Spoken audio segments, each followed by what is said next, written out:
इधर आओ। अच्छा ऊपर आ जाए, इधर आ जाए। रेहाना रेहाना मुंशी, इधर आओ, इधर आओ। रेहाना रेहाना बाजी मैडम, रेहाना आपको मैडम बुला रही है, ऊपर है। आ जाओ ना। चलो आ जाओ, चलो आप आ जाए ना, इधर आ जाए, इधर आ जाए, आ जाओ, आ जाओ।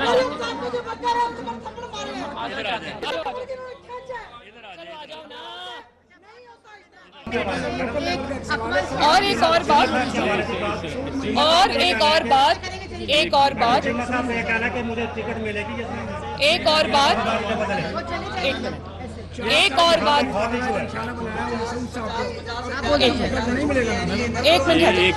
एक और बात। आप इधर आओ, मेरे पास ऊपर आओ। चीमा साहब का कहना है कि मुझे टिकट मिलेगी अपने वफादारी के बदले जजमान से। एक सेकेंड, एक और बात।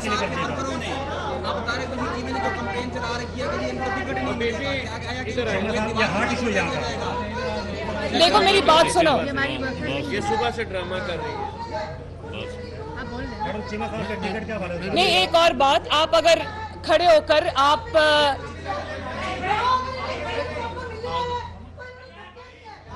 ये हमारी वर्कर भी नहीं।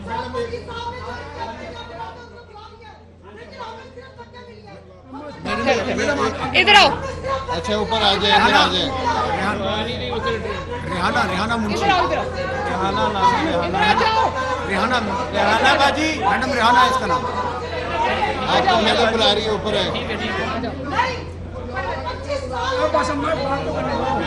आ जाओ ना।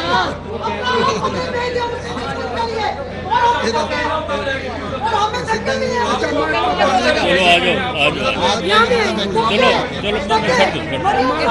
आप आ जाए ना, इधर आ जाए, इधर आ जाए, आ जाओ, आ जाओ।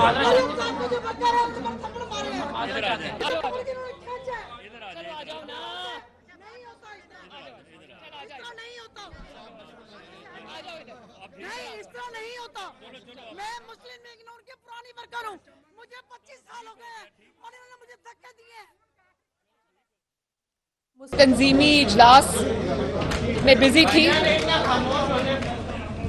और उसको ज़रा ज़्यादा वक्त मुझे देना पड़ा, लेकिन मैं मीडिया के तवसत से बहावलपुर के अवाम का, मुस्लिम लीग नून की तंजीम का, जिसमें सब MNAs, MPAs, district presidents, general secretaries और जितने भी ऑफिस होल्डर्स हैं, कारकुन हैं मुस्लिम लीग नून के बहावलपुर डिवीज़न में, मैं सबका तहे दिल से शुक्रिया अदा करती हूँ कि उन्होंने मुझे कल से लेके आज तक जिस इज़्ज़त से नवाजा, जिस पजीराई से नवाजा, जिस शफकत से नवाजा, मैं उनकी बहुत बहुत शुक्रगुजार हूँ।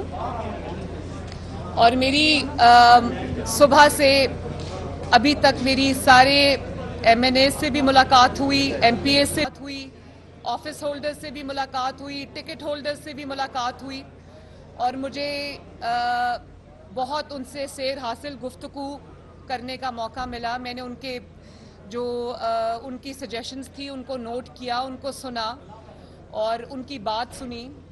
बड़ी वैल्यूबल मुझे राय मिली और मेरा ख्याल है कि आज मेरा ये पहला तंजीमी दौरा है, तो ये फ़ैसला जो हमने किया था कि एक एक डिवीज़न में जाके हम रात रहेंगे और अगले दिन मुलाकातें करेंगे, आई थिंक उसका बहुत फ़ायदा हुआ है।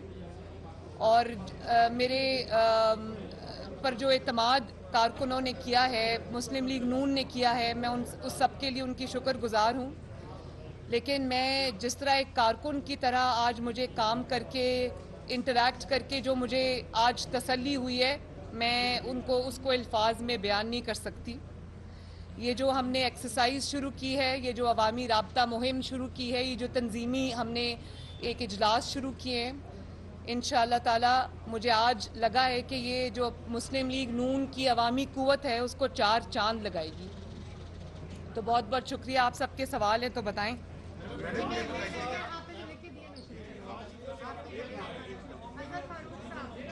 ये नवाज शरीफ साहब इंशाअल्लाह ताला बहुत जल्दी आएंगे और आने की तैयारी कर रहे हैं। जब तक उनकी कोई जहाज़ की बुकिंग नहीं हो जाती तब तक तो डेट फाइनल नहीं हो सकती, लेकिन मैं इतना ज़रूर बता सकती हूँ कि आने वाले चंद हफ्तों में इंशाअल्लाह वो पाकिस्तान आएंगे। मेरा सवाल आपसे है कि सानिया पेशावर में आपके सामने ही है कि बहुत बड़ा जानी नुकसान हमें उठाना पड़ा है।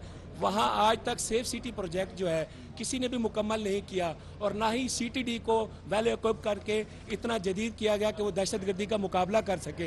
इतने बड़े जानी नुकसान का आप किसको जिम्मेदार समझते हैं और कौन इन सारे अहम इशूज़ पर तवज्जो देगा? देखिए, ये दोनों इशूज़ जिनके ऊपर आपने बात की है ये सूबाई हुकूमत से रिलेटेड हैं।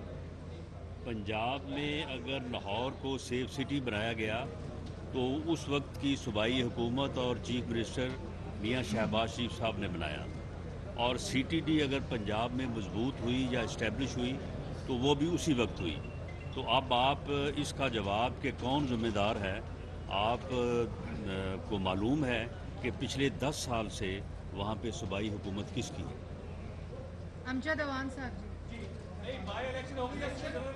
बात कर इलेक्शन में ताखीर, क्या नून लीग भी इमरान खान की तरह एंटी एस्टेब्लिशमेंट बयानियां लेकर इलेक्शन में जाना चाहती है? इस हवाले से बता दें। देखिए, नून लीग सिर्फ हकायक के ऊपर बेस करके बात करेगी। नून लीग वो घड़ी चोर की तरह नहीं है जो जब उंगली पकड़नी थी, बैसाखी का सहारा चाहिए था, वज़ीर आज़म के ऑफिस तक पहुंचना था तो वो इस्टेब्लिशमेंट के तारीफ़ों के ढेर लगा दिए, और फिर जब 4 साल हुकूमत रही तो दिन रात हमें उन्हीं लोगों की तारीफ़ें सुनने को मिलती थी, और जब इक़्तिदार से बाहर आए, कुर्सी गई, तो वो इस्टेब्लिशमेंट के लिए वो मोहब्बत भी उनकी चली गई और उस पर तनकीद भी शुरू हो गई। मुस्लिम लीग नून का पहले दिन से कोई जो मौक़िफ़ है वो हक़ाइक़ पर बेस्ड है। मुस्लिम लीग नून का पहले दिन से जो मौक़िफ़ है वो असूलों पर बेस्ड है, और हमारी किसी से कोई ना ज़ाती झगड़ा है ना ज़ाती कोई अनाद है।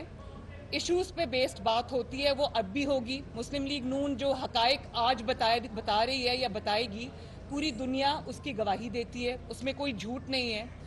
जो भी बात करनी पड़ेगी वो करेंगे, लेकिन जो हमारा बयानिया है वो बिल्कुल हक़ाइक़ पर मबनी है, जिसको कौम ने पिछले 4-5 साल में अपनी आंखों से विटनेस किया। जी चौधरी सलीम साहब जी।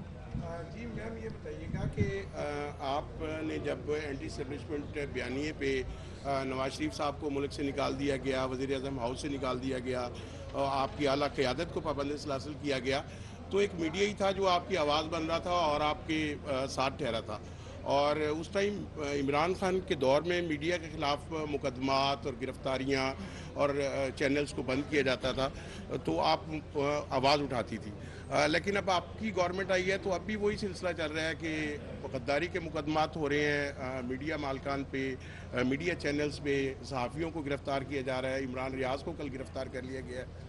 बड़ा अच्छा सवाल पूछा आपने। मैं सहाफ़ियों के साथ आज भी खड़ी हूँ, मैं फ्रीडम ऑफ स्पीच के साथ आज भी खड़ी हूँ। मुझे जो कलम है उसकी ताकत का अंदाज़ा है, और मैं फ्री स्पीच को आज भी सपोर्ट करती हूँ। लेकिन कुछ सहाफ़ी जो सहाफ़ियों का जिन्होंने लबादा ओढ़ा हुआ है और वो उनकी एक जमात के साथ पूरी अफिलिएशन है, और कुछ चैनल्स जिनमें ARY सरे फहरिस्त है, अगर वो झूठ को, प्रोपेगेंडा को झूठ बोलने वाली मशीन के तौर पे वो सामने आएगा तो उसके बारे में फिर बात तो होगी।